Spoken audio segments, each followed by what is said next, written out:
ಎಲ್ರಿಗೂ ನಮಸ್ತೆ. ಸುಮಾರು ದಿನದ ನಂತರ ಯೂಟ್ಯೂಬಲ್ಲಿ ವ್ಲಾಗ್ ಅಪ್ಲೋಡ್ ಮಾಡ್ತಾ ಇದ್ದೀನಿ. ಈ ವ್ಲಾಗ್ ತುಂಬಾನೇ ಸ್ಪೆಷಲ್. ಈ ವ್ಲಾಗ್ಗೆ ವ್ಯೂ ಬರುತ್ತೋ ಬರಲ್ವೋ ಅದು ನಂಗೆ ಗೊತ್ತಿಲ್ಲ. ಆದರೆ ವ್ಯೂ ಬಂದಿಲ್ಲ ಅಂದರೂ ಪರವಾಗಿಲ್ಲ, ಬಟ್ ಇದು ತುಂಬಾನೇ ಸ್ಪೆಷಲ್ ಅಂತ ನಾನು ಈಗಾಗಲೇ ನಿಮ್ಗೆ ಹೇಳಿದೆ. ಯಾಕೆ ಸ್ಪೆಷಲ್ ಅಂತ ಅಂದರೆ, ನಮ್ಮ ಕುಟುಂಬದ ಮನೆಯಲ್ಲಿ ಕೋಲ ನಡೀತಾ ಇದೆ.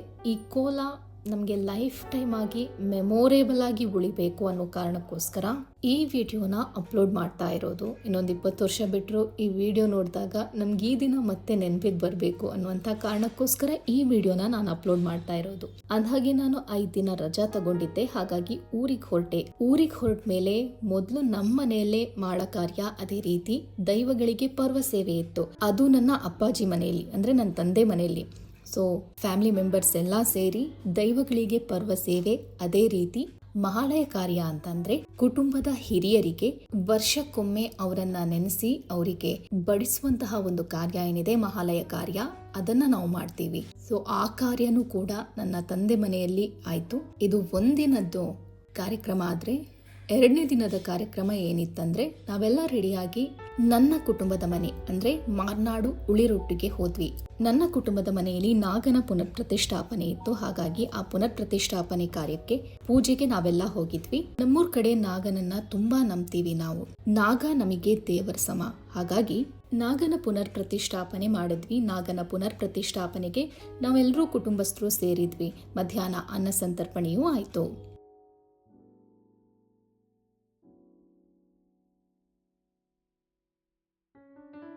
3ನೇ ದಿನದ ಕಾರ್ಯಕ್ರಮ ಇದೆಯಲ್ವಾ, ಅದು ತುಂಬಾನೇ ಸ್ಪೆಷಲ್. ಯಾಕಂದ್ರೆ ಉಳಿರೊಟ್ಟು ಮನೆಯಲ್ಲಿ ನೇಮೋತ್ಸವ ನಡೆಯೋದಿಕ್ಕಿತ್ತು. ಅಂದಹಾಗೆ 3 ದೈವಗಳಿಗೆ ಇಲ್ಲಿ ನೇಮೋತ್ಸವ ನಡೆಯೋದಕ್ಕೆ ಇದ್ದಿತ್ತು. ನೇಮೋತ್ಸವ ಅಂದ್ರೆ ಕೋಲ. ಒಂದು ಬನ್ನಡ್ಕತಾಯ ದೈವ. ಬನ್ನಡ್ಕತಾಯ ದೈವದ ಬಗ್ಗೆ ಮಂಗಳೂರಲ್ಲಿ ಆಲ್ಮೋಸ್ಟ್ ಎಲ್ರಿಗೂ ಗೊತ್ತಿದೆ. ಬೆಳವಾಯಿ ಹಾಗೇನೆ ಮೂಡುಬಿದ್ರೆಯ ಮಧ್ಯದಲ್ಲಿ ಒಂದು ಊರಿದೆ, ಅದು ಬನ್ನಡ್ಕ ಅಂತ. ಅಲ್ಲೊಂದು ಗರಡಿ ಇದೆ. ಆ ಗರಡಿಯಲ್ಲಿ ಇರುವಂತಹ ದೈವವೇ ಬನ್ನಡ್ಕತಾಯ ದೈವ. ಈ ದೈವ ನಮ್ಮ ಉಳಿರೊಟ್ಟು ಮನೆಯಲ್ಲೂ ಕೂಡ ಇದೆ. ಬನ್ನಡ್ಕತಾಯ ದೈವ ಹಾಗೂ ಜಾಗದ ಪಂಜುರ್ಲಿ, ಅದೇ ರೀತಿ ಕಲ್ಲುಟ್ಟಿ ದೈವದ ನೇಮೋತ್ಸವ ಇಲ್ಲಿ ನಡೆಯೋದಿಕ್ಕೆ ಇತ್ತು. 3 ದೈವದ್ದು ನೇಮೋತ್ಸವ ನಡೆಯೋದಿಕ್ಕಿತ್ತು. ಆದ್ರೆ ಕಲ್ಲುಟ್ಟಿ ದೈವಕ್ಕೆ 2 ಬಾರಿ ಕೋಲ ನಡೆಯೋದಿಕ್ಕಿತ್ತು. ಯಾಕಂದ್ರೆ ಅದು ಹರಕೆಯ ಕೋಲ. ಒಂದು ನಮ್ಮ ಲೆಕ್ಕದಲ್ಲಿ, ಇನ್ನೊಂದು ನನ್ನ ಕಸಿನ್ ಭಾಗ್ಯ ಅವಳ ಲೆಕ್ಕದಲ್ಲಿ ನೇಮೋತ್ಸವ ನಡೆಯೋದಿಕ್ಕಿತ್ತು. ಹಾಗಾಗಿ 4 ಕೋಲ ನಡೆಯೋದಕ್ಕೆ ಇತ್ತು. ಬನ್ನಡ್ಕತಾಯ ದೈವ ಅನ್ನುವಂಥದ್ದು ತುಂಬಾ ಪವರ್ಫುಲ್ ದೈವ. ಜನರು ತುಂಬಾನೇ ನಂಬುವಂತಹ, ಭಕ್ತಿ ಭಾವದಿಂದ ಪೂಜಿಸುವಂತಹ, ಆರಾಧಿಸುವಂತಹ ದೈವ. ಹೀಗಾಗಿ ಇದಕ್ಕೆ ಹಾಗೆ ಕೋಲ ಕೊಡೋದಿಕ್ಕಾಗಲ್ಲ. ಇದಕ್ಕೆ ತುಂಬಾನೇ ಕ್ರಮಗಳಿವೆ. ಆ ಕ್ರಮ ಏನಂತಂದ್ರೆ, ಊರಲ್ಲಿ ಒಂದು ಗುತ್ತಿನ ಮನೆ ಇರುತ್ತೆ, ಬೀಡು ಅಂತ ಅಂತಾರೆ. ಆ ಬೀಡಿನಲ್ಲಿ ಬನ್ನಡ್ಕತಾಯ ದೈವ ಹಾಗೂ ಅದರ ಭಂಡಾರ ಇರುತ್ತೆ. ಊರಿನ ಎಲ್ಲೇ ಬನ್ನಡ್ಕತಾಯ ದೈವದ ಕೋಲ ನಡೆಯೋದಾದ್ರೆ ಈ ಭಂಡಾರ ಬೀಡು ಅಂದ್ರೆ ಗುತ್ತಿನ ಮನೆಯಿಂದ ಭಂಡಾರ ಹೊರಡಬೇಕು. ನಮ್ಮಲ್ಲೂ ಅಷ್ಟೇ, ಗುತ್ತಿನ ಮನೆಯಿಂದ ಭಂಡಾರ ಹೊರಡಬೇಕಿತ್ತು. ಬೆಳಗ್ಗೆ 4 ಗಂಟೆಗೆ ಬೀಡುವಿನಲ್ಲಿ ದೈವಕ್ಕೆ ಪರ್ವ ಸೇವೆ ನಡೆದ ನಂತರದಲ್ಲಿ ಈ ಭಂಡಾರ ಹೊರಡುತ್ತೆ. ಭಂಡಾರ ಹೊರಡೋದು ತುಂಬಾನೇ ವಿಶೇಷ. ಯಾಕಂದ್ರೆ ಈ ಕೋಲ ಕಟ್ಟುವಂತಹ ಪಾತ್ರಿ ಅಥವಾ ಬನ್ನಡ್ಕತಾಯ ದೈವಕ್ಕೆ ಕೋಲ ಕಟ್ಟುವಂತಹ ವ್ಯಕ್ತಿ ಏನಿದ್ದಾರೆ, ಇವರು ಬೀಡುವಿನಿಂದಲೇ ಭಂಡಾರದ ಜೊತೆಗೆ ಹೊರಡ್ತಾರೆ. ಅಂದ್ರೆ ಅವರ ಮೈಗೆ ಆವೇಶ ಬರುತ್ತೆ. ಈ ಭಂಡಾರ ಹೊರಡೋದನ್ನ ನೋಡೋದೇ ಒಂಥರ ಖುಷಿ. ಅಂದಹಾಗೆ ನಮ್ಮನೆಯಿಂದ ಬೀಡು ಏನಿದೆ ಅಲ್ಲಿಗೆ ಸುಮಾರು 4-5 ಕಿಲೋಮೀಟರ್ ದೂರ ಇದೆ. ಅಲ್ಲಿಂದ ಭಂಡಾರ ಏನಿದೆ ಅದನ್ನ ತರಲಾಗುತ್ತೆ. ಈ ಕೋಲ ಕಟ್ಟುವಂತಹ ವ್ಯಕ್ತಿ ಆವೇಶದಿಂದಲೇ ನಡ್ಕೊಂಡು ಬೀಡುವಿನಿಂದ ನಮ್ಮ ಮನೆಗೆ ಬರ್ತಾರೆ. ದಾರಿ ಮಧ್ಯದಲ್ಲಿ ಅಲ್ಲಲ್ಲಿ ಊರಿನವರೇನಿದ್ದಾರೆ ಅವರೆಲ್ಲರೂ ಕೂಡ ಅವರ ಮನೆಯ ಮುಂದೆ ಎಳ್ನೀರು, ದೀಪ ಹಚ್ಚಿ, ಕುರಿ ನೀರಂತ ಏನ್ ಹೇಳ್ತಾರೆ ಅದನ್ನ ಇಟ್ಟಿರ್ತಾರೆ. ಇದು ದೈವಕ್ಕೆ ಕೊಡುವಂತಹ ಒಂದು ಭಕ್ತಿಯ ಪರಾಕಾಷ್ಠೆ ಅಂದ್ರೂ ತಪ್ಪಾಗ್ಲಿಕ್ಕಿಲ್ಲ. ಅಲ್ಲಲ್ಲಿ ಈ ದೈವ ಎಳ್ನೀರನ್ನ ಸೇವಿಸಿ, ಕುರಿ ನೀರನ್ನ ತನ್ಮೇಲೆ ಎರಚಿಕೊಂಡು ಮುಂದೆ ಸಾಗ್ತಾ ಇರುತ್ತೆ. ಬನ್ನಡ್ಕತಾಯ ದೈವದ ಭಂಡಾರ ಹೊರಡುತ್ತೆ ಅಂದ್ರೆ ಸಾಕು, ಊರವರೆಲ್ಲರೂ ಕೂಡ ಆತನ ಸ್ವಾಗತಕ್ಕೆ ಸಿದ್ಧರಾಗಿರ್ತಾರೆ. ಅದೇ ರೀತಿ ನಮ್ಮಲ್ಲೂ ಕೂಡ ಸಾಕಷ್ಟು ಜನರು ಸೇರಿದ್ರು. ಭಂಡಾರದ ಜೊತೆಗೆ ಎಲ್ಲರೂ ಕೂಡ ಸಾಗಿದ್ರು. ಆ ನಂತರ ಬನ್ನಡ್ಕತಾಯ ದೈವದ ಭಂಡಾರ ಉಳಿರೊಟ್ಟು ಮನೆಗೆ ಬರುತ್ತೆ. ಉಳಿರೊಟ್ಟು ಮನೆಯಲ್ಲಿ ತೋರಣ ಮುಹೂರ್ತದ ನಂತರ ಕೆಲ ವಿಧಿವಿಧಾನಗಳು ಕೂಡ ನಡೆಯುತ್ತೆ. ಇಲ್ಲಿಗೆ ರಾತ್ರಿ ಕೋಲ ನಡೆಯೋಕ್ಕಿಂತ ಮುಂಚಿತವಾಗಿ ನಡೆಯಬೇಕಿದ್ದಂತಹ ಕೆಲ ವಿಧಿವಿಧಾನ, ಪೂಜೆ ಪುನಸ್ಕಾರ ಇವೆಲ್ಲವೂ ಕೂಡ ಬೆಳಗ್ಗೆ ಒಂದು 9:30 10 ಗಂಟೆ ಒಳಗೆ ಸಂಪನ್ನ ಆಗುತ್ತೆ.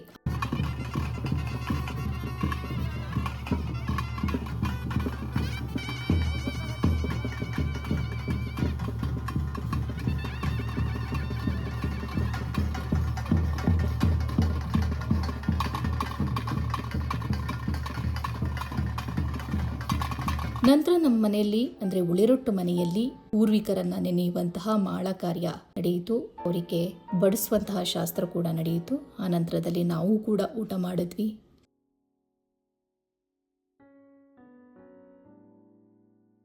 ಸಂಜೆ ಕೋಲ 8:45 ನಂತರದಲ್ಲಿ ಶುರುವಾಯಿತು. ಮೊದಲಿಗೆ ಕೋಲ ನಡೆದಿರೋದೇ ಬನ್ನಡ್ಕತಾಯ ದೈವಕ್ಕೆ. ಈ ಕೋಲಕ್ಕೆ ಸಾಕಷ್ಟು ಸಂಖ್ಯೆಯಲ್ಲಿ ಜನ ಬಂದಿದ್ರು. 1,500ಕ್ಕಿಂತ ಜಾಸ್ತಿ ಜನ ಸೇರಿದ್ರು. ಅವರೆಲ್ಲರಿಗೂ ಕೂಡ ಅನ್ನ ಸಂತರ್ಪಣೆಯೂ ನಡೆದಿತ್ತು. ಬನ್ನಡ್ಕತಾಯ ದೈವದ ಕೋಲ ನಡೆದಿರಬೇಕಾದ್ರೆ ಮುಂದಿನ ಕೋಲ ಏನಿದೆ ಅಂದ್ರೆ ಪಂಜುರ್ಲಿ ಕೋಲ, ಅದಕ್ಕೆ ಎಣ್ಣೆಬುಲೆ ಅಂತ ನೀಡ್ತಾರೆ. ಕೋಲಕ್ಕಿಂತ ಅಂದರೆ ಪಾತ್ರಿ ಕೋಲಕ್ಕೆ ರೆಡಿಯಾಗೋಕ್ಕಿಂತ ಮುಂಚಿತವಾಗಿ ಆತ ಎಣ್ಣೆಬುಲೆಯನ್ನ ಸ್ವೀಕರಿಸ್ತಾನೆ. ಆ ಎಣ್ಣೆಬುಲೆ ಸ್ವೀಕರಿಸುವಂಥದ್ದು ಕೂಡ ನಡೆಯಿತು.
ನಂತರ ಬನ್ನಡ್ಕತಾಯ ದೈವದ ಕೋಲ ಸಮಾಪ್ತಿ ಆದಮೇಲೆ ದೈವದ ಭಂಡಾರ ಏನಿದೆ ಮತ್ತೆ ಬೀಡುವಿಕೆ ವಾಪಸ್ ಹೊರಡುತ್ತೆ.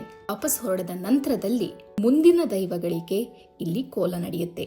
ಮುಂದೆ ನಡೆದಿದ್ದು ಪಂಜುರ್ಲಿ ದೈವದ ಗಗ್ಗರ ಸೇವೆ.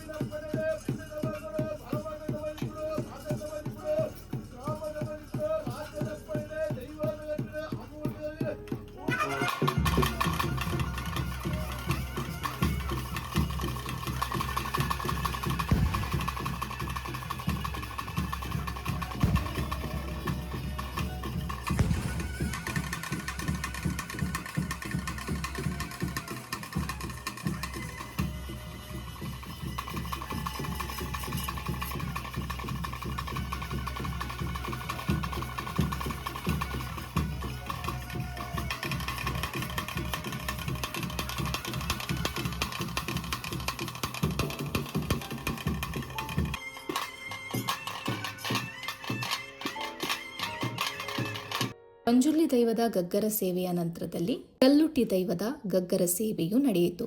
ಅಂದಹಾಗೆ ಬೆಳಗ್ಗೆ 6 ಗಂಟೆಯ ಒಳಗೆ ಎಲ್ಲಾ ದೈವಗಳ ಗಗ್ಗರ ಸೇವೆ ಸಮಾಪ್ತಿಯಾಗಿತ್ತು. ಕೋಲದ ಸಂದರ್ಭದಲ್ಲಿ ದೈವಗಳಿಗೆ ಪೇರುಬೊಂಡ ಅಂದ್ರೆ ಹಾಲು ಮತ್ತೆ ಎಳ್ನೀರು ನೀಡಲಾಗುತ್ತೆ.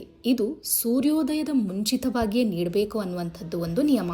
ಅದೇ ಪ್ರಕಾರ 6 ಗಂಟೆಯ ಒಳಗೆ ಎಲ್ಲಾ ದೈವಗಳಿಗೆ ಪೇರುಬೊಂಡ ನೀಡಿ ಕೋಲವನ್ನ ಸಮಾಪ್ತಿ ಮಾಡಲಾಯಿತು.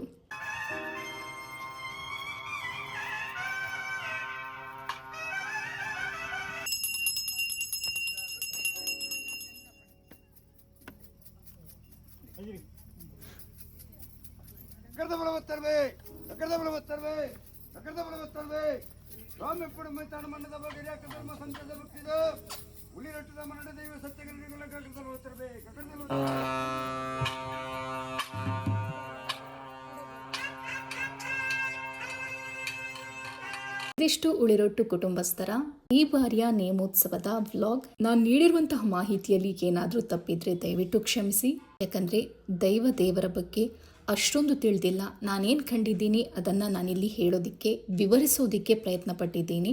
ಒಂದು ವೇಳೆ ಕ್ರಮದಲ್ಲಿ ಏನಾದರೂ ಬದಲಾವಣೆಗಳಿದ್ದರೆ ಅಥವಾ ನಾನು ಹೇಳಿರೋದಲ್ಲಿ ತಪ್ಪಿದರೆ ದಯವಿಟ್ಟು ಕ್ಷಮಿಸಿ. Thank you. ಇದಿಷ್ಟು ಇವತ್ತಿನ ವ್ಲಾಗ್.